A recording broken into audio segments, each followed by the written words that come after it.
Departure platforms are always a mix of joy and sorrow. But Tanjiro and Inosuke, these two country bumpkins, had never seen Thomas the Tank Engine before, let alone knew what steam power was. They just assumed this metal monster was some earth deity, and were about to use beast breathing to strike first. Seeing this, Zenitsu finally found his chance.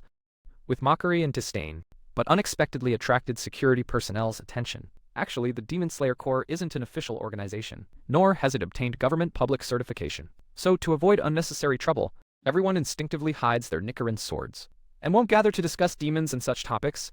So someone like Inosuke, with two long swords, showing off everywhere, while wearing a boar head, would definitely be a focus of security personnel. Fortunately, the platform was crowded. The three had a close call, escaping the security personnel's entanglement, and reached the train car. Following the crow's message and Tanjiro's keen sense of smell, they quickly discovered someone who could eat 11 lunchboxes. The chomping Flame Hashira Kyojuro. It must be said, every foodie has a kind heart. Flame Hashira is no exception. He's passionate as fire, strongly insisting Tanjiro become his apprentice, and thoughtfully explaining the differences between breathing styles and sword techniques. Flame, water, thunder, stone, and wind. These five can be seen as foundations. All other breathing styles are branches derived from them. From the attributes of past swordsmen, water breathing is definitely a top contender. These people most likely can directly become Hashira's successors. Before Tanjiro could speak, he changed topics and started talking about Nichiren's sword colors. He believed black blades are the rarest color among all, and also the most time-consuming. Whether in choosing sword technique training or controlling power, they're incomparable to other colors. So no one wielding a black blade has yet become a Hashira with a lasting legacy. The train slowly started. The sudden acceleration immediately excited the testosterone in Inosuke. He opened a window wanting to get out, and raced the train. Kyojuro beside him didn't stop him, but continued the previous unfinished topic. Turns out headquarters dispatched him onto this train, hoping to investigate why 40 civilians disappeared without reason, and the truth behind Demon Slayer Corps members going with no return. As for the name Tanjiro Kamado, he was hearing it for the first time. While talking, a conductor with dead fish eyes, like someone whose wife was stolen, came to check their tickets. Tanjiro felt something was off about his scent. Just about to ask, Flame Hashira had already stood up. With a wave of his hand, he exposed the demon hiding behind the conductor, flame-breathing. First form, unknowing fire, draw the blade. Looking back, shot through chaos. The overly dramatic technique name and cool moves. This is pure charm power. Tanjiro, Inosuke, and Zenitsu, how could these three boys resist such temptation? Calling him Big Brother and offering their hearts.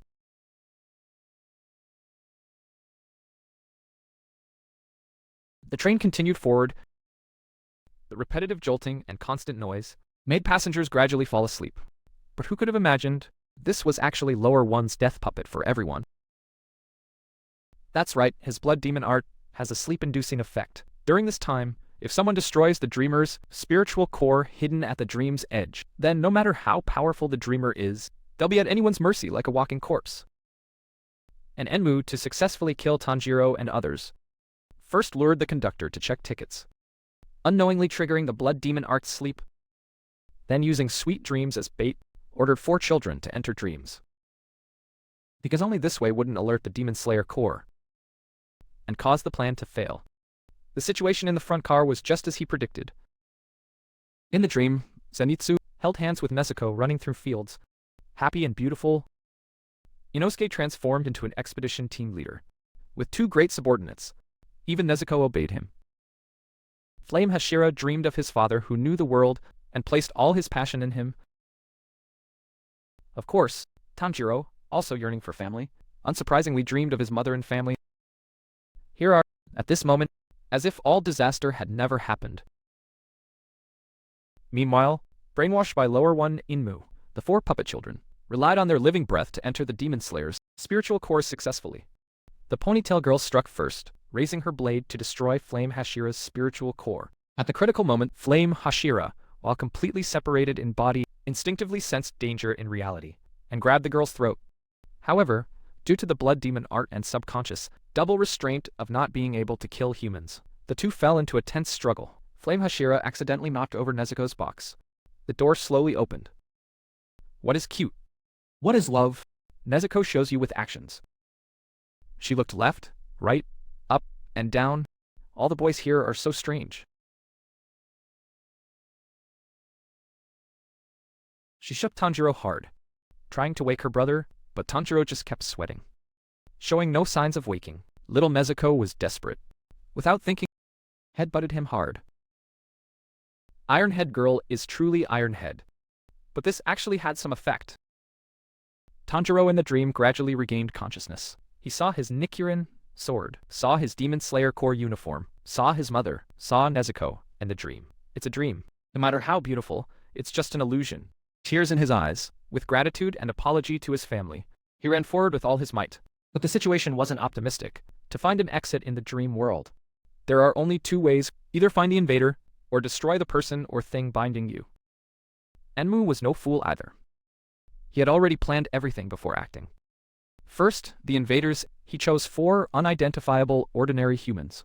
People or things appearing in dreams are the dreamer's most cherished things in their subconsciouses, so destruction or killing would be impossible. Just as Tanjiro hesitated, his father's low voice came from behind. Take up your sword. What needs to be cut already exists. That's right. Since he couldn't determine if harming others would affect reality, then he would sever his own neck. To break this technique, drawing his blade with force, flames mixed with blood, Tanjiro shouted loudly, finally breaking free from the nightmare's bonds, and returned to reality. He looked at Nezuko hiding by the seat, still shaken, then at the burned rope on his arm, and suddenly realized the flames in the dream were Nezuko's blood demon art. But one wave hadn't settled, when another arose. As soon as the dream ropes of Flame Hashira and others were destroyed, the ponytail girl advanced with her blade, intending to kill Tanjiro, this hateful person who interfered with her dream, and incited other companions to act with her. However, the sickly boy who entered Tanjiro's dream no longer intended to harm. He once sold his soul to escape the torment of terminal illness, to obtain a beautiful dream. But after entering Tanjiro's consciousness, he felt warmth, felt purity and peace of mind. Speaking of which, he could no longer hold back his tears, and burst into sobs. Tanjiro understood clearly what the happiness and warmth he spoke of meant. And didn't he also want to return to an ordinary life with his family and Nezuko? But reality must be faced. Some battles must be fought. Tanjiro in one instant threw all 3 other invaders. Following Enmu's scent, he searched for him. Keep sleeping. Wouldn't that be nice? I let you have a wonderful dream. Actually, I like to let people have perfect dreams. Then bring nightmares, watching those crushed by misfortune, struggling in pain. It's so amusing. Enmu's mockery indeed angered Tanjiro. The heart is a person's softest place, also where vulnerabilities and secrets are hidden. How can it be destroyed and tampered with so casually? While speaking, Tanjiro drew his blade with water breathing, 10th form, constant flux. Didn't dodge or avoid. Chanting blood demon art, forced unconscious hypnosis. This time he actually planned to use family accusations and misunderstanding to sway Tanjiro's emotions. Once, twice, 3 times, flames burned. Each time Tanjiro entered a dream, just a headbutt, and he could immediately regain consciousness. Yes, he was furious to the extreme. Again and again, cutting himself to keep waking up. He couldn't tolerate anyone insulting his family. Blade rises, blade falls, beheaded. Lower one. Just this level of strength. Never mind Tanjiro. Even I don't believe it. Sure enough, what was just severed wasn't the main body at all. Back when Tanjiro and others fell into the first sleep, Enmu had already fused with this train, and treated the humans distributed throughout the train as food and hostages to threaten Tanjiro and strengthen himself. While speaking, he turned into a puddle of liquid and disappeared into the cold wind.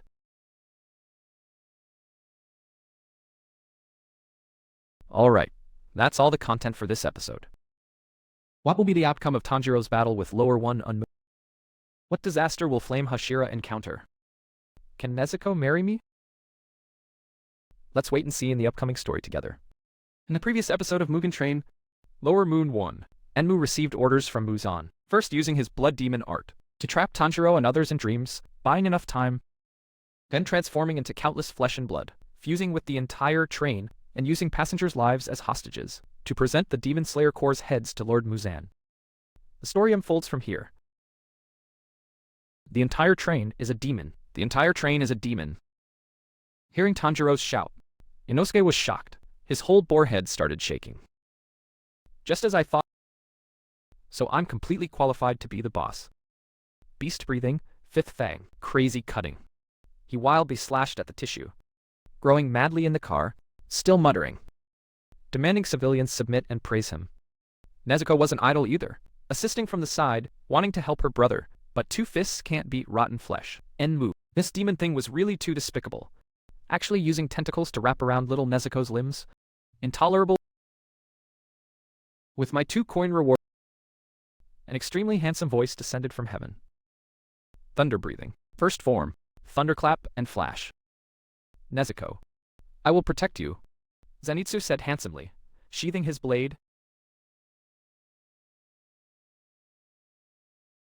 On the other hand, Flame Hashira finally broke free from the dream, and woke up. His joining was like giving the Demon Slayer Corps a shot in the arm, not just a boost in combat power. More importantly, in decision-making and action plans. The train has 8 cars in total. He will take care of the rear 5 cars. The remaining 3 will be guarded by Zenitsu and Nezuko. As for Tanjiro and Inosuke, they need to assist companions while searching for the demon's neck. So the two split up. Tanjiro shouted to the roof, telling the action plan to Inosuke, who was charging ahead. Jokes aside, fun aside, when it comes to serious matters, Inosuke can still distinguish clearly. Beast breathing, 7th form, spatial awareness, sense. In an instant, he successfully captured Onmu's fate vibrations in the air, and deduced the demon's neck was likely hidden below the engine room. Say it and do it.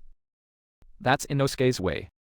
He rushed into the engine room with Tanjiro first, wanting to take the lead, but in the small car, besides a brainwashed conductor, were all flesh masses left by Enmu.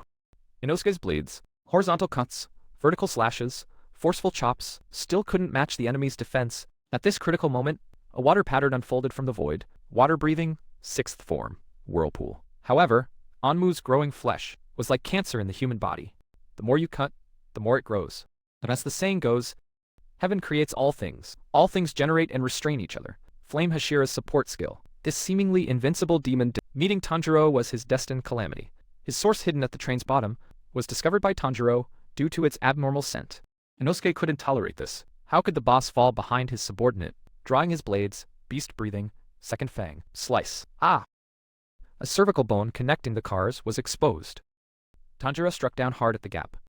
Crack! The blade got stuck in the bone. At the same time, flesh rapidly regenerated around the cut.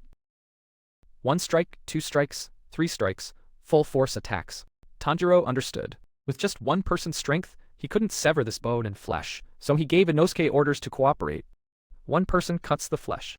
The other immediately severs the bone. Surrender. How is that possible? Forced unconscious hypnosis. Whisper of forced slumber. Countless bloodshot eyes suddenly appeared. Tanjiro's reaction was quick. He immediately told Inosuke to commit suicide in the dream to break the blood demon art. However, Onmu's eyes this time were too numerous and dense. As soon as Tanjiro woke up, he would immediately make eye contact with other eyes. The world spun round and round. Tanjiro had no way to move freely, just as he racked his brain, thinking about how to escape this predicament. Inosuke grabbed his hand preparing to commit suicide. Turns out Enmu had time to study and defeat Inosuke. Playing tricks and scheming. Cunningly, mixing reality into the dream. If not for Inosuke, Tanjiro would probably have gone to see his dead father by now. But Inosuke's sick mind. Inosuke, it was because of this outstanding action and his gorgeous outfit that attracted Enmu's attention. Anyone who interferes with his dreams must die. He pulled out a knife, lunging at the protagonist. Tanjiro shouted, using his own body to block the blade. Deep feelings. Deeply moved, Inosuke felt the warmth from the Hashira. His toes stomped the ground as he swung both blades in the air. 4th fang, slice and dice. Inosuke's blade burst forth with countless afterimages. Even Enmu's mere infinite regeneration couldn't keep up with the exposed neck. Opportunity knocks, but time waits for no one. Tanjiro didn't hesitate, summoning all his strength, drawing his blade with Hinokami Kankura, clear blue sky.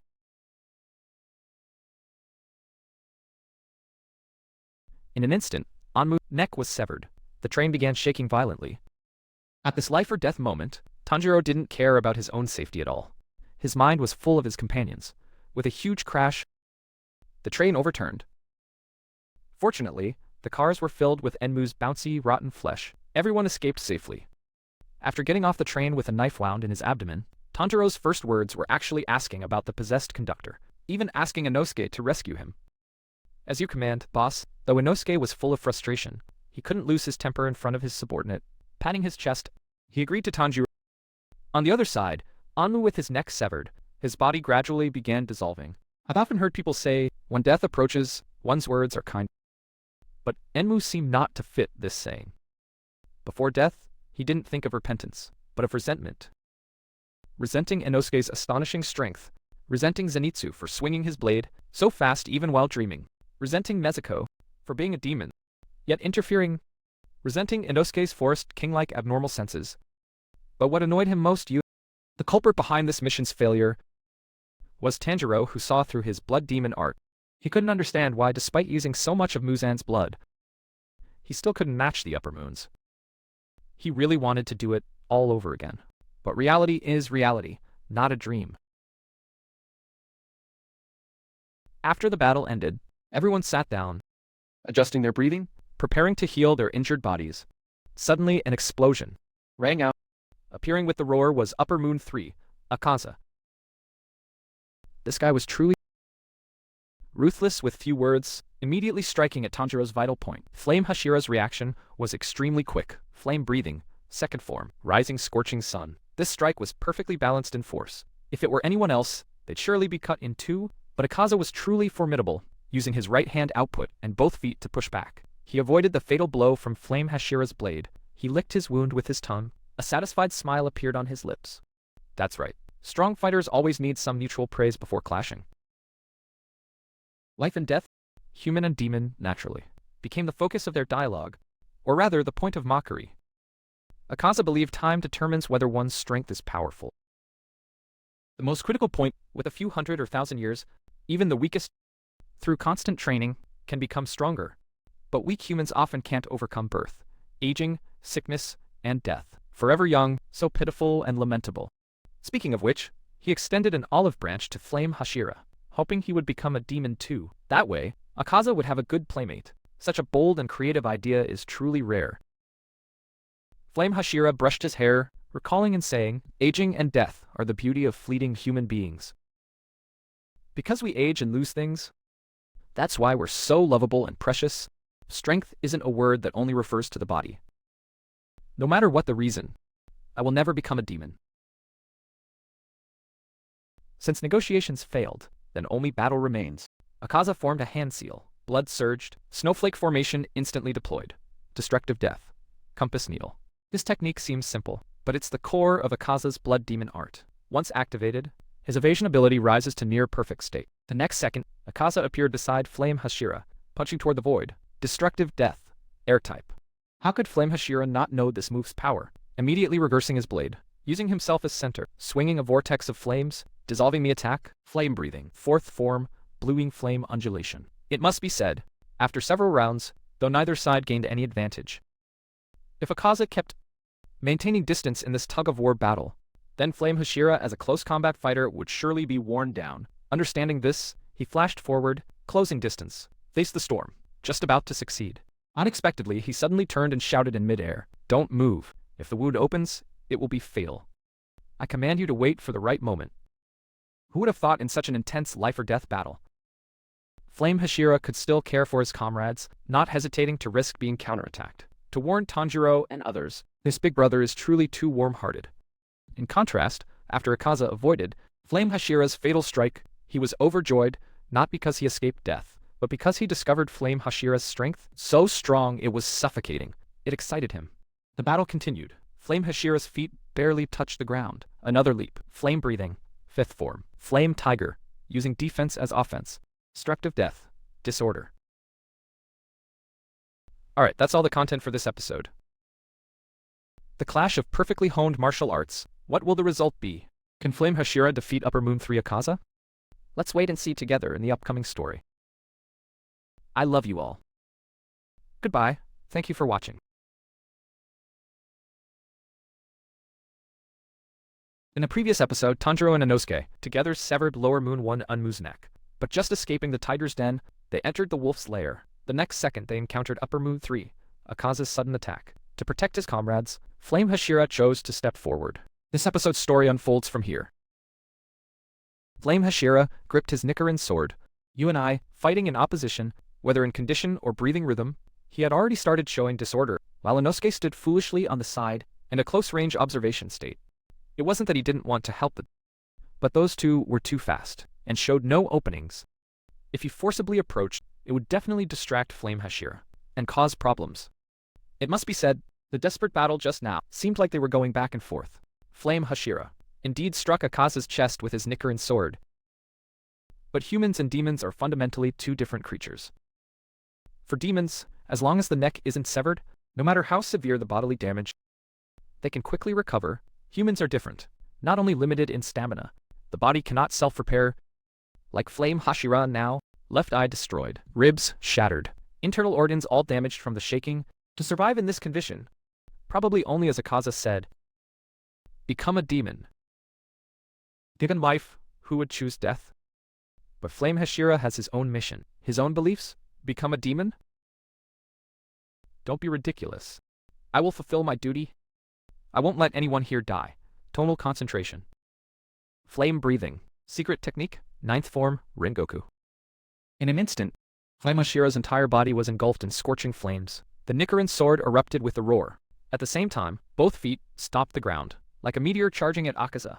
Akaza was extremely excited. Amazing. With such severe injuries, still maintaining this level of spirit and mental strength, not showing a single opening. You should definitely become a demon. Kyojuro. Destructive death. Disorder. A demon-destroying punch. Ultimate strike. Collision. The outcome seemed settled. Akaza's entire shoulder was cut to pieces, but his left arm had also pierced through Flame Hashira's body. You'll die. Kyojuro. Become a demon quickly. Say you'll become a demon. You're the strong one I've chosen.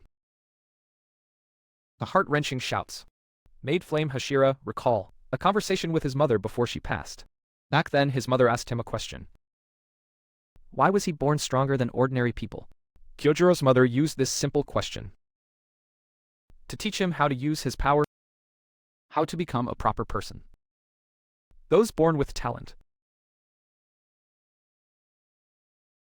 use their strength to shoulder the duty of protecting the weak. Speaking of which, this great mother suddenly opened her arms and embraced her son.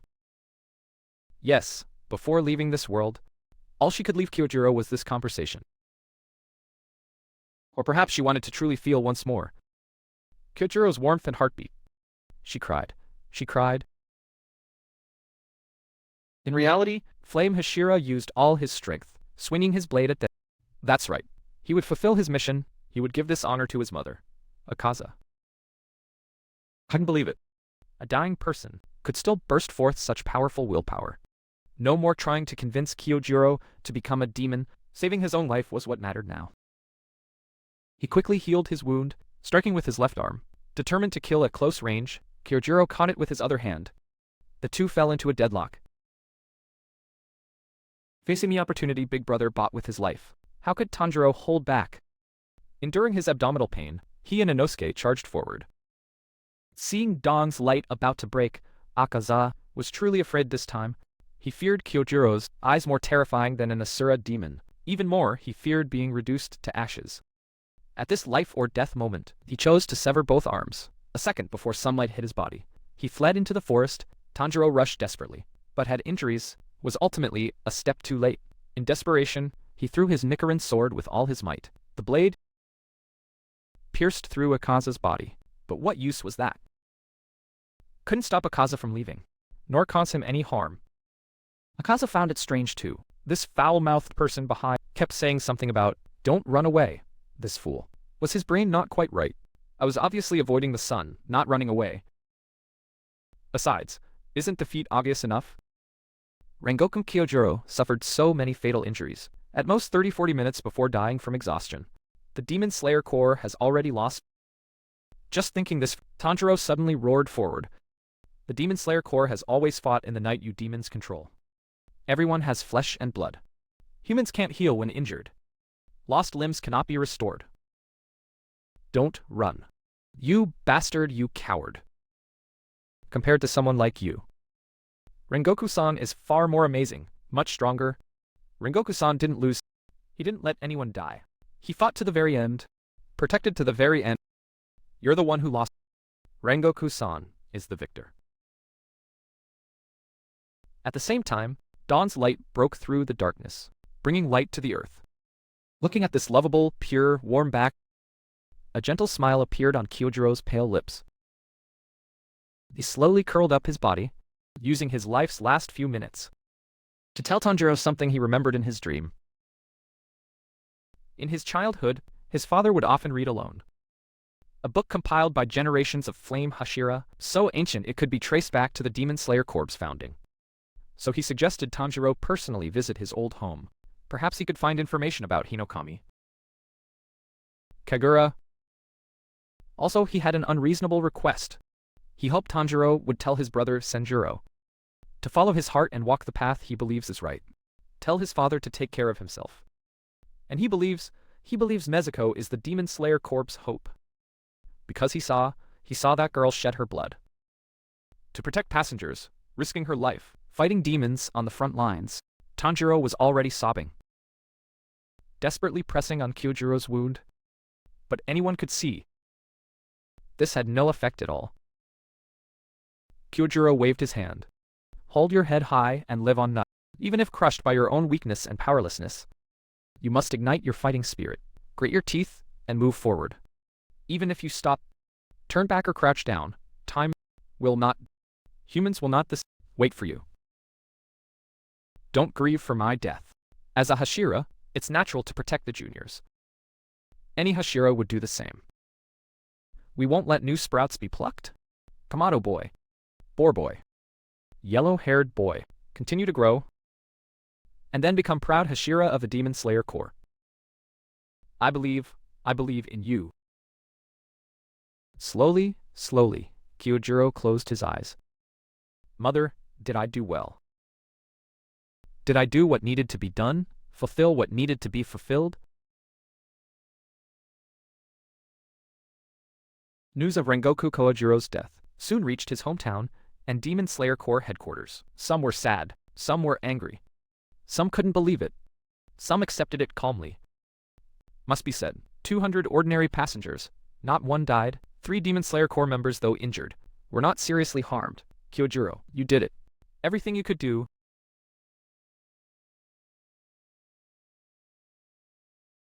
In town, a wealthy merchant couple looked happy, discussing with friends the child adopted from an orphanage. Though no blood relation, the merchant cared for her meticulously, not only signing inheritance documents, but planning to have his pharmaceutical company devote resources to research medicine to cure this child's congenital skin condition that prevents sun exposure. Scene change. Akaza knelt on one knee. Upper Moon greets. That's right. That innocent, lovable, obedient child the merchant spoke of was Kibutsuji Muzan. After sensing Enmu's elimination, Muzan ordered Akaza, who was nearby searching for blue spider lilies, to go to the Mugen Train and eliminate all Demon Slayer Corps swordsmen, including Tanjiro. However, the actual situation made Muzan extremely angry. Upper Moon 3 not only failed to complete the mission, but even killing one small Hashira took so much effort. Even got struck by an unremarkable swordsman. Utterly laughable. This humiliation given by Muzan made Akaza's anger toward Tanjiro increase tenfold. He swore, next time they meet, he'll tear this brat to pieces.